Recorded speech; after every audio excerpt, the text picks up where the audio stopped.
This is still a place of extreme poverty.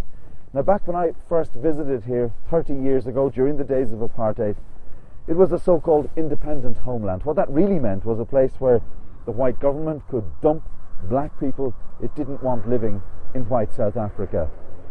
One of the consequences of that action, of course, was to strengthen the position of Nelson Mandela's ANC here. This was always a stronghold of the African National Congress, but from the 1980s onwards, it would become one of the launching pads of the rebellion against white rule, which would ultimately culminate in the release of Nelson Mandela from prison in 1990, and then the elections which took place in 1994.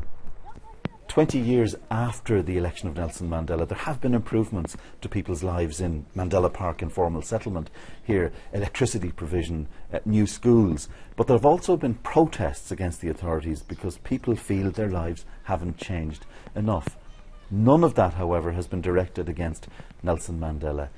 Here he's not so much a global icon, more a local hero.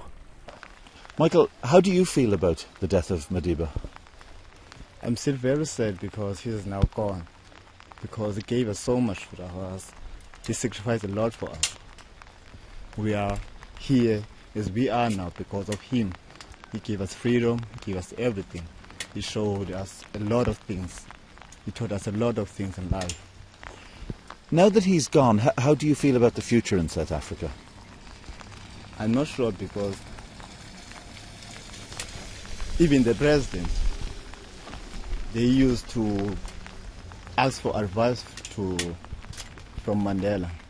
I'm not sure now, but I'm sure that it will.